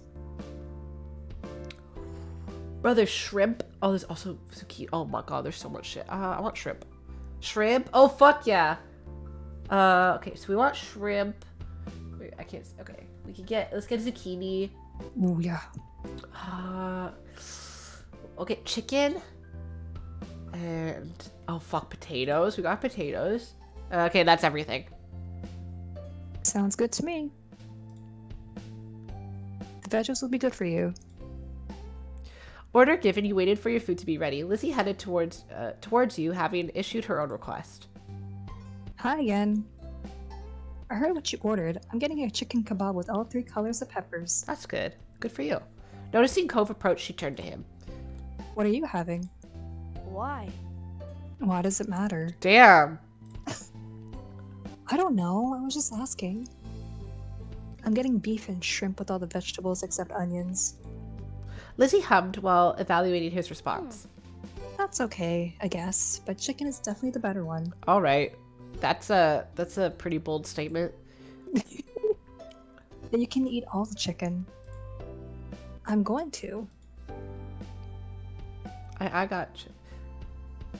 This is so stupid. It is a stupid argument, but I don't know if my 8-year-old ass would say that. But I'm also getting chicken. Okay, let's we'll say 8-year-old. All the chicken in the world? No. No, that's dumb. You know what I mean. Don't call me dumb. Lizzie peered over to the grills where the kebabs were being handed out. A growing assortment of kebabs collected in your parents' hands. They're coming over. Don't get jealous of mine when you realize you made the wrong choice, Cody. Bruh, I got chicken too. What the fuck are you on about? Like... I didn't make the wrong choice. Same to you, Lizzie. She simply stuck her tongue out in retort. The person serving gave your mommy one final kebab, then your parents moved over to rejoin you. Between them, they were carrying 6 kebabs, one for each of you, including Cove and Mr. Holden. We've got the goods. Cove's daddy is looking for a place we can sit. In the meantime, they began passing out the kebabs to their rightful owner. Lizzie smiled smugly as she received hers. These are pretty. Oh, sorry. These are pretty big. Be careful not to drop it. Try not to poke yourselves with the ends either. They're sharper than you might think. Hearing that, you tentatively pushed the tip of the skewer against your finger. It felt like the point of a newly sharpened pencil. Though it didn't hurt your hand, you wouldn't want it scraping at the roof of your mouth, jabbing your tongue. Mommy clucked her tongue. It would have been nice if the options were a little easier to manage and less messy to eat, especially for smaller kids. There aren't even plates for everyone, so we could set the food down for a second. True. That's what you get for the price of free, but we can hack it, right? Lizzie nodded her head vigorously, clutching her kebab like a trophy. Your parents led you back to the tables. It was immediately evident why Mr. Holden had been sent to scout one out. The benches had quickly filled up as people got their food. Mr. Holden was standing over a corner section near the edges of the city area. He beckoned your group over to join him. You clambered onto the bench, taking care not to let your kebab slip from your fingers. Cove took a seat next to you. Lizzie took the other side. Your mom passed the final unclaimed kebab to Mr. Holden. Thank you. Thanks, this looks delicious. Thank you for getting us a space out here. Everyone tucked into their food. You gobbled it up eagerly, only partially obstructed by the awkwardness of eating from a skewer. Running around with the other kids had helped you work up an appetite. Mr. Holden, what do you do? Oh shit, we're gonna find out his job. Well, I do a lot of things. That's such a non-answer. Do you play golf? Only if you count mini golf. One look at Lizzie's stricken face confirmed that she did not. Damn, she was not impressed. She could enjoy an occasional round at mini golf place, especially if she had an audience to impress, but your sister took her passion very seriously. Even then, it's been years since I gave it a shot. Cove groaned at the feeble pun. I thought it was pretty cool. Mom chuckled. You weren't sure if she was responding to the joke, Cove's annoyance, or Lizzie's Don't offense. worry about it. Just as well. Just as well. She'd be dragging you to the green every week. That's because of God dedication. You need a good drive or two to get far. Oh my god. Mr. Holden nodded, clicking his tongue in appreciation. Cove looked from his father to your sister, lost in the conversation. Outclassed in golf and wit. Damn. I don't get it. A drive is a type of golf shot. You should give real golf a try. Maybe I'll even teach you some tricks. What the fuck? Like, does she play on real golf courses? Like, how old is this child? What the fuck? Bro, I never even played on a real golf course. Me neither. I've only done mini golf. Yeah, same. Don't try to change my dad to be more like you. Lizzie gave Cove a dirty look at the accusation. Mommy felt the need to move the topic ahead before it got heated. Nice. That's really sweet of you, but I'm sure Mr. Holden is busy. He might not have time for another hobby. I've been to Yeah. a driving range before, and it was really fun. I don't know. I don't think I'd be good at it. Yeah, I don't think I'm made for that. Still, the offer is appreciated. Why? Then tell me something you really do already. Yeah, you just go away every day. I like scuba diving, Oh. though with the business, that's more work than play these days. Surfing Wait, so and he's a reading- professional fucking scuba diver? I think? Based on his answer? Surfing and reading, snorkeling. Damn.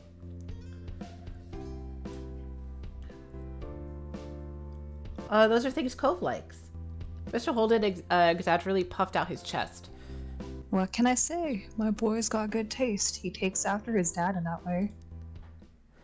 The sun had been setting when you'd got your food, and by the time you'd finished, the night had truly fallen. Your sticky fingers were the only remaining evidence of your meal.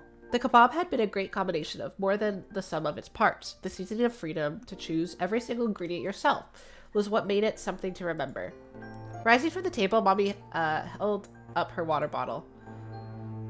Okay, now that the food is gone, you've got to wash your hands. Okay. Groovy, Lizzie, please hold them out. Lizzie complied, coming over and cupping her hands together in front of her. Mommy splashed some water over her fingers, and Lizzie rubbed them together, working off any residue. Here. Mom passed her a paper towel from her purse, and Lizzie used it to dry off her hands. Your turn, Groovy.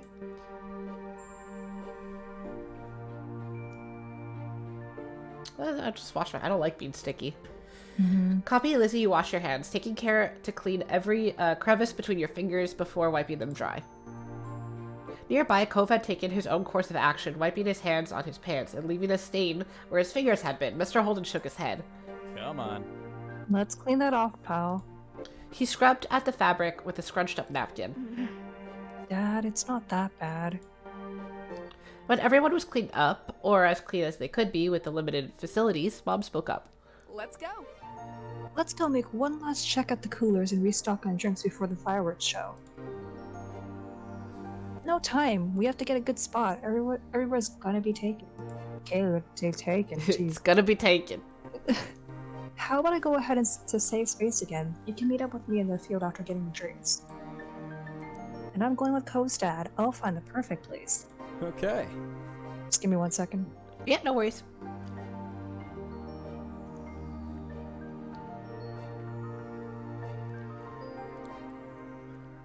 Okay, I'm back. Hi. Hello. Did I already read this or no? I don't think did. so. Okay. Sure thing. I can use an extra pair of eyes. Mommy shook her head ruefully at Lizzie's even more enthusiastic than usual attitude. That's fine. All right. Me, Cliff, and Lizzie can go find a place to sit. Sam, Cove, and Groovy, do you want to go get drinks? Okay.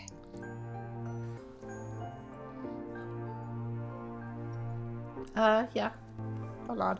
As Mommy Lizzie and Mr. Holden headed off into the wide open field where the fireworks were being set up, you joined Cove and Mom in returning to the cooler where you picked up the drinks earlier. Even as you approached, you suspected that you wouldn't find much in it.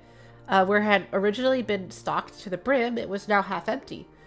The ice, which had cushioned the drinks and kept them cool, was largely melted, with only a handful of pieces floating like tiny little icebergs. Slim pickings. The drinks that remained looked to be bottles of plain water, but you caught a glimpse of something more colorful amongst them. Mom rummaged around in the cooler, excavating a couple of juice boxes from the bottom of the process. Groovy, Cove, you can take one of those if you want.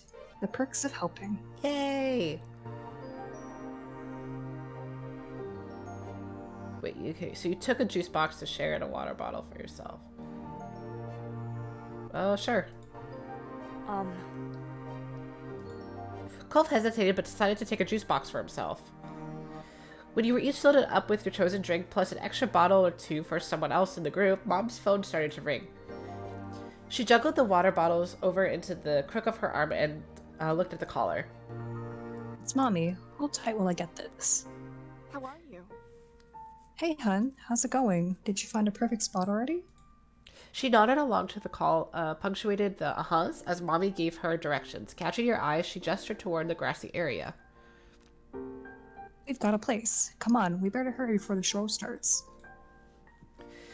You and Cove jogged up after your mom, who led you through the field and the separated groups of people assembled there back to the rest of your families. Hello. We're here, and we come bearing drinks, though there wasn't much left. The three of you handed over the spare drinks you held up the extra juice box. I brought this for someone. Oh, it's okay. I brought this for someone. How sweet. You're so thoughtful, Groovy. Despite Mommy replying pretty expectantly, there was just one person who made a claim to the sweet drink. Can I have it? Okay. Thank you. Aww. I love you, Groovy. Oh, my sister. Aww. I think this is the first time she said I love you. That's sweet. Aww. You two are a real pair. Once everyone had been equipped with a drink for the big event, you sat on the grass beside Cove and waited for the magic to begin. Most people in the park had taken a seat now, with a few stragglers silhouetted back at the tables in the distance. A few rambunctious kids were still dashing about, but their number was steadily decreasing as their parents called them over and restored order. Someone buried a cardboard box weaved between the groups. Pausing every so often, you nudged Cove and pointed. What are they doing? It looks like they're handing something out. I can't make out what it is. What a pickle. I hope it's not drinks. Mommy chuckled, but Lizzie and Cove were now watching the bestower of mystery goods keenly. Are they gonna come to us too? Mom softly put her hands on top of your sister's shoulders, as if she feared Lizzie might bolt over to the stranger. Lizzie didn't even glance at her, eyes locked on the potential prize. I don't know. In that case, We'll have to wait and see. Oh, I'm intrigued. What the fuck's in the box? Studying the man with the box closely as he gradually meandered nearer, you could make out that he was handing out small items to most of the groups he stopped at. They seemed too short to be water bottles, but beyond that, it remained a mystery. Then the box man made his way to your group. Evening. I'm handing out dessert. Dessert! Yeah! There's dessert? Lizzie squealed, hopping off the ground. The man chuckled. Ooh! I'm gonna take that as a yes. Ice cream's on the menu. Vanilla flavored with a twist of either chocolate or strawberry syrup. I want chocolate. This looks so good. Nice. None for me though. Thanks. Same, but the offer is appreciated. I want chocolate. Can I have strawberry? And a strawberry for me too, please. Now you were going to have to make a decision. Chocolate or strawberry? Chocolate! You were lactose intolerant. That's me. Gotta get chocolate. I want chocolate. Reaching into the box, the man brought out the requested ice creams and tossed them out. It came packed in a little plastic cup, complete with a wooden... I love when they had the little spoon in the lid. Spoon, stuck to the paper lid. The condensation wet your fingers in a pleasant way. Thank you. Thank you. Kids, are you going to thank the nice man too? Yeah. There was a chorus of thanks. He cordially nodded and walked off to another group. The man couldn't spend much time with each group considering how many he had to get to. You peeled back the tab that covered the ice cream and got right into your unexpected treat. It tasted amazing. Lizzie was definitely enjoying hers. Cove was too. You couldn't help thinking about Cove had strawberry while you had chocolate. Whatever. Let's... His offer. You want a bite of mine? He looked around awkwardly, but nodded nonetheless. You caught a bit of ice cream, making sure to hit the chocolate swirl that distinguished it from Cove's, and held it out for him. He nibbled at it. Do you want some of mine? Yeah. Yes. He scooped out a chunk of ice cream with his wooden spoon before holding it out to you. You took it gladly, and it was gone in one bite. Oh. Mommy was gazing at the two of you. Her mouth was an open smile, as if she was about to say something, but Mom tugged on her collar. Don't embarrass. Hey, if you're sharing, I'll take some. You don't need it. You both have the same flavor. So? So what? I think she does have the same. I do feel bad leaving her out, though. Here, you can have some of mine. Thank you, thank you, thank you. You're the best. Can I have some of yours? She enthusiastically took a bite of your ice cream before then offering you a bite of hers in exchange. Okay, nice. In the end, that kind of made it point. Listen, she didn't want to be left out as long as she gave you some of hers, so we had the same amount of ice cream. You each ate the same chocolate ice cream out of different cups. Your mommy did like to say it was the thought that counted, though. Ignoring the conundrum, Lizzie turned her attention back to her own cup of ice cream. Lizzie munched away happily, but it ultimately didn't succeed in monopolizing her attention. Eyes widened, she looked at her mommy and pulled on her pants. Please! I didn't get strawberry. Can I have some of yours, please? What the fuck? You should... Of course. Could have just shared... Sweetie. Why'd you have to share with me then if you wanted to share with someone? Could have shared with mommy. What the hell? Lizzie cooed with excitement as mommy presented her with a dollop of the ice cream and syrup mixture. Licking her lips, Lizzie lapped it. Mommy, come on now. Lizzie has all the ice cream she needs. She simply laughed and pinched Lizzie's cheeks, then dug her spoon in again and held it out to you. I just can't resist. Groovy. Like some of mine? Yes, I want some. They've got a whole cup of ice cream to eat already and had a bite of Cove's and Lizzie's. I think that's plenty. No, I want more ice cream. More ice cream! More ice cream! But that's the same as getting a little extra from your mommy. But that's not the same. Oh. I want it! Ice cream! You ate the treat being offered, much to Mom's chagrin and Mommy's delight. Excuse me. Cove watched the exchange silently with a blank expression. Mom, on the other hand, shook her head, a fond smile on her face. Well, you better at least give me some too. You didn't take any. He offered you ice cream, Mom. You could Get her! Get her ass! Yeah, literally. What? What? The kids have ice cream already and they're getting some of yours to boot, and I have nothing. Now is when you decide to be firm? You said you didn't want any. Laughing, Mommy fed some ice cream to your sulking mom. She could never actually follow through with being tough. There. All better now? Yes. They're so cute. Good. How about you, Clef? Would you like some? No, I'm still okay, but thanks for keeping me in mind. Cove, it's only fair that you get the choice too. Cove shook his head firmly, concentrated on his own cup. Mommy smiled. Okay, as long as no one is feeling left out. Mommy was always so nice to everyone. Ooh! Then the first firework cut through the sky, whistling as it ascended. Cove shared with us. Yeah, he only shared it with us. As it ascended until it hit its crescendo with an explosion. The park flashed I missed what it said. A light. Yeah. Squealing, Lizzie leapt to her feet, her forgotten ice cream tumbling to the ground as the fireworks crackled into tiny drops of glitter in the sky. It's starting. Everyone else looked up at the sky as another firework whizzed through the air. With each explosion, Lizzie would jump into the air.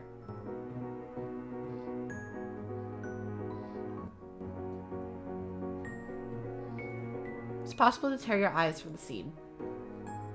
Cove sat by his dad, captivated by the sky sparkling and flashes overhead. Mr. Holden watched the fireworks scene impassively. He did smile at you, and even gave you a thumbs up when he noticed you looking over.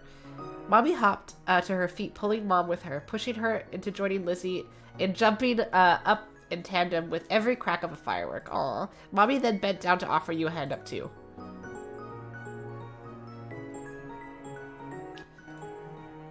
Cove got to his feet, tailing after you as you stood with your family. Your mom's faces lit up, literally and metaphorically, as you approached. The five of you shrieked and leapt along with the sparkles in the sky, not trying to contain your joy at experiencing the sights together. The fireworks continued, some twisting like the coil of a spring as they arched into the air, others shooting straight from the ground and shattering into a million tiny specks. Every color got its spotlight in the show, from fiery reds to eerie greens and blues that could rival the ocean.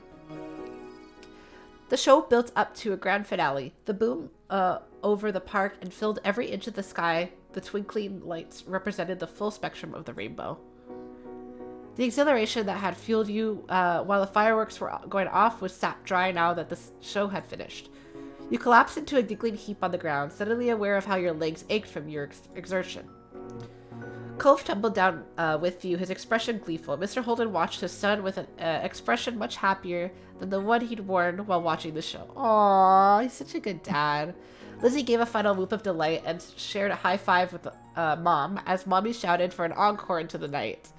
You didn't know what that meant, but you liked the way it made Mom laugh. Though the sun had gone down long ago, the air on your bare hand was warm. You took in your giddy family with their spirits boiled. I forgot how to say boiled. I forget how to say this word. I've seen this word by the firework display. Then your new friend and his father, who looked happily in their buoyed.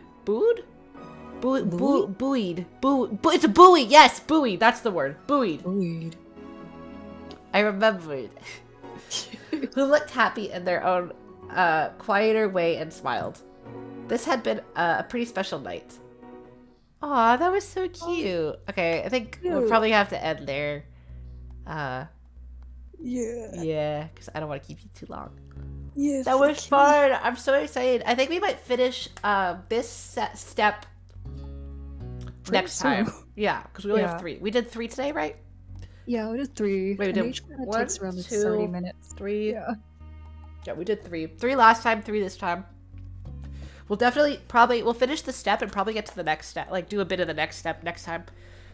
Yeah. I'm so excited. These are so cute and wholesome. Like, it feels good. It just feels so good. Yeah. All right, so I'm excited for Runaway, I think. That seems exciting. Yeah, I don't think I've done that one before. Ooh. Did we do any that you haven't done yet? All the DLC. Oh, you haven't done the DLC. So this was new for me. Oh, have you done all the normal ones? Yeah, I've done all the normal ones. So. Oh, okay. Yeah. Aw, okay. So, yeah, we'll continue next time. Thank you. Hell yeah. For joining, and thank you everyone who chatted. Thank you so much. This is so cute. We'll definitely try to do this again. We'll try to plan it next week if you're free. Okay. Yes, sounds good. All right. Okay. Good night. See you. See Good you. night. Thank you. See Bye. you. Bye.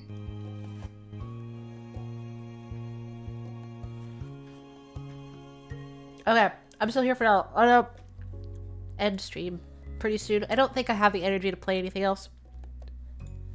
Because if I were to get into matches in DBD, I don't know, I wouldn't want to just do it for an hour. Yeah. Hold on.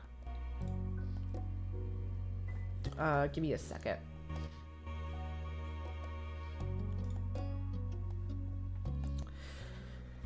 Oh, wait. Ugh.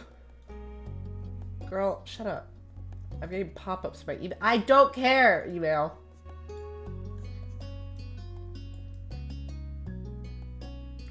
hell? All right, hold on.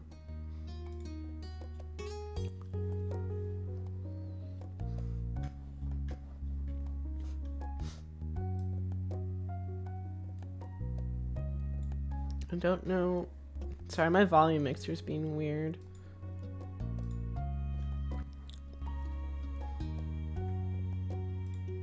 Okay.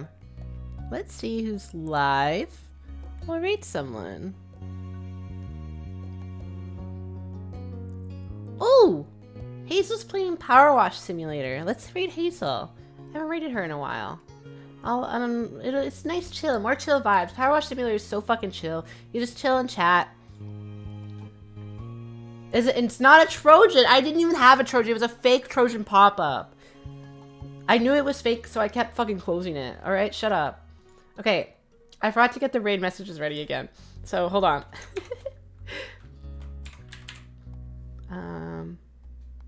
Poggers. Okay.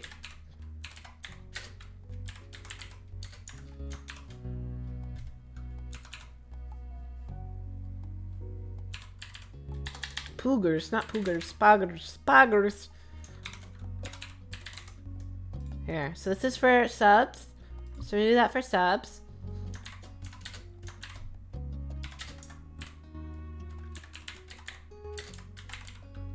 And then this is for follows, okay? So if you don't have the emotes, that's what you'll put in the chat when we raid Hazel. Okay?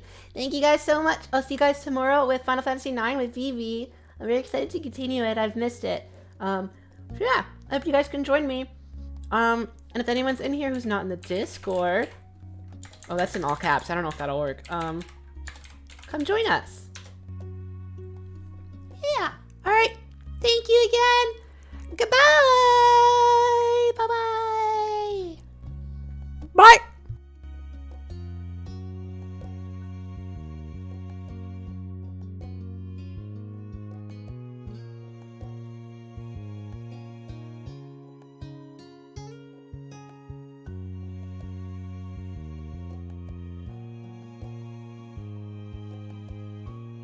I'm an idiot. I realized we rated Hazel yesterday. I have like no we could raise her again, but let's try to rate someone we haven't. This is Izumo Haru. I think they're a dog VTuber or magician VTuber. We could raid them. Sorry, I'm an idiot. I was like, we haven't raided Hazel in a while. We literally raided her yesterday. So same raid message. Stick around for the raid. Okay, bye for real. Bye.